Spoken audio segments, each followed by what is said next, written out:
السلام علیکم۔ آج 8 جون ہے۔ میں نازیہ۔ آپ دیکھ رہے ہیں کشمیر پین ٹیلی ویژن کی اردو سروس۔ پیش ہیں آج کی اہم خبریں۔ سب سے پہلے قومی سیاست سے متعلق ایک اہم خبر۔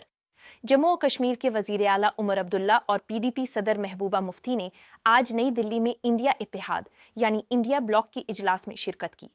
اجلاس میں ملک بھر کی اپوزیشن جماعتوں کی سرکردہ رہنماؤں نے شرکت کی اور قومی سیاسی صورتحال، اہم عوامی مسائل اور مستقبل کی سیاسی حکمت عملی پر تبادلہ خیال کیا۔ دونوں کشمیری رہنماؤں نے اتحاد کے شراکت داروں کے درمیان بہتر رابطہ اور ہم آہنگی کے حوالے سے ہونے والی مشاورت میں حصہ لیا۔ ناظرین، اب رخ کرتے ہیں سماجی اور علمی سرگرمیوں کی جانب۔ سری نگر کے امر سنگھ کلب نے ممتاز دانشور، ماہر تعلیم اور سماجی کارکن ڈاکٹر جاوید اقبال کی یاد میں سالانہ doctor Javed Iqbal memorial lecture کی اجرا کا اعلان کیا ہے۔ یہ اعلان ان کی یاد میں منعقدہ تعزیتی اجلاس کے دوران کیا گیا، جس میں مختلف شعبۂ زندگی سے تعلق رکھنے والی شخصیات نے ڈاکٹر جاوید اقبال کی علمی، سماجی اور فکری خدمات کو خراج عقیدت پیش کیا۔ کلب کے مطابق یہ لیکچر سیریز علمی مکالمے اور سماجی شعور کے فروغ میں اہم کردار ادا کرے گی۔ اب منشیات کے خلاف جاری مہم سے متعلق ایک اہم پیش رفت۔ لیفٹیننٹ گورنر منوج سنہا نے آج پونچھ میں ڈرگ فری جموں و کشمیر مہم اور پد یاترا میں شرکت کی۔ اس موقع پر انہوں نے منشیات اور نارکو دہشت گردی کے خلاف متحد ہو کر لڑنے کی اپیل کی۔ انہوں نے عوام سے کہا کہ آئندہ 43 دنوں کو منشیات کے خلاف عوامی تحریک میں تبدیل کیا جائے۔ لیفٹیننٹ گورنر نے بتایا کہ اس مہم کے دوران اب تک 1130 سے زائد منشیات فروش گرفتار کیے جا چکے ہیں۔ اسی سلسلے میں پونچھ سے ایک اور خبر۔ لیفٹیننٹ گورنر منوج سنہا نے نانگالی گاؤں کا دورہ کیا اور سرحدی دیہات کو ترقی اور مواقع کے مراکز میں تبدیل کرنے کے عزم کا اعادہ کیا۔ انہوں نے کہا کہ سرحدی علاقوں کے باشندے بھی وہی سہولیات اور ترقی کے مستحق ہیں جو بڑے شہروں کو حاصل ہیں۔ انہوں نے سڑکوں، صحت، ٹیلی کمیونیکیشن، غربت میں کمی اور آمدنی میں اضافے کے شعبوں میں حاصل شدہ کامیابیوں کا ذکر کرتے ہوئے پونچھ کے تمام 133 سرحدی دیہات کی ہمہ جہت ترقی کا وعدہ کیا۔ اب سیاسی سرگرمیوں کی جانب بڑھتے ہیں۔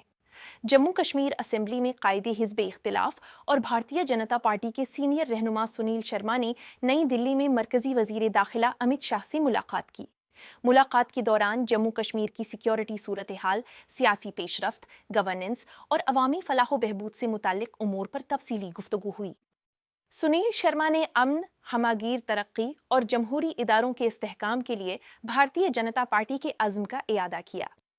تعلیم کے شعبے سے ایک اہم خبر۔ نیشنل ٹیسٹنگ ایجنسی نے نیٹ UG 2026 کے دوبارہ امتحان کے لیے امتحانی شہر کی معلوماتی سلپس جاری کر دی ہیں۔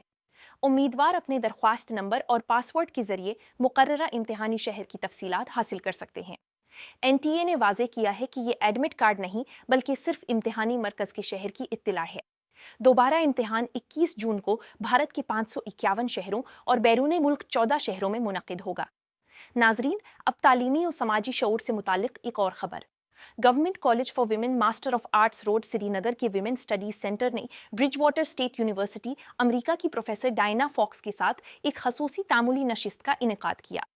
نشست میں صنفی کردار، عدم مساوات، سماجی تعصبات اور خواتین کو بااختیار بنانے جیسے موضوعات پر تبادلہ خیال کیا گیا۔ کالج کی پرنسپل پروفیسر یاسمین فاروق اور سینٹر کی کوآرڈینیٹر پروفیسر شیبا درابو نے عالمی تعلیمی روابط اور صنفی شعور کی اہمیت پر زور دیا۔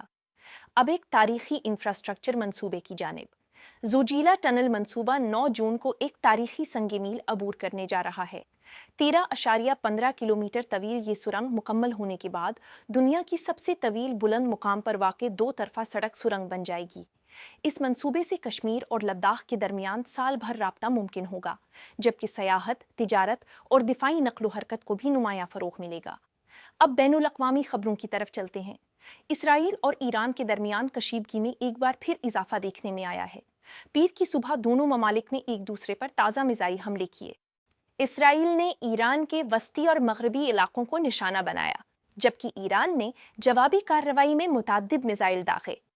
اسرائیل اور اردن کے مختلف علاقوں میں دھماکوں اور فضائی خطرے کے سائرن کی اطلاعات موصول ہوئیں۔ ادھر یمن کے حوثی باغیوں نے بھی اسرائیل سے وابستہ جہازوں کو نشانہ بنانے کی دھمکی دی ہے۔ اسی صورتحال کے پیش نظر بھارت نے ایران میں موجود اپنے شہریوں کے لیے نئی ایڈوائزری جاری کی ہے۔ تہران میں بھارتی سفارت خانے نے شہریوں کو مشورہ دیا ہے کہ دستیاب ذرائع استعمال کرتے ہوئے فوری طور پر ایران چھوڑ دیں اور آئندہ اطلاع تک ایران کا سفر کرنے سے گریز کریں۔ حکام صورتحال پر مسلسل نظر رکھے ہوئے ہیں۔ اور آخر میں تعلیمی بورڈ سے متعلق ایک اہم وضاحت۔ سی بی ایس ای نے کہا ہے کہ 2 سے 7 جون تک جاری رہنے والی پوسٹ ریزلٹ سروسز کے دوران اس کا آن لائن پورٹل مکمل طور پر فعال رہا۔ بورڈ کے مطابق 1,60,000 سے زائد طلبہ نے 3,80,000 سے زیادہ جوابی کاپیوں سے متعلق درخواستیں جمع کرائیں۔ سی بی ایس ای کا کہنا ہے کہ پورٹل کی مسلسل نگرانی سائبر سیکیورٹی ماہرین اور تکنیکی ٹیموں کے ذریعے کی گئی۔ اسی کے ساتھ آج کا یہ نیوز بلیٹن اپنے اختتام کو پہنچتا ہے۔ میں نازیہ آپ سے اجازت چاہوں گی۔ اللہ حافظ۔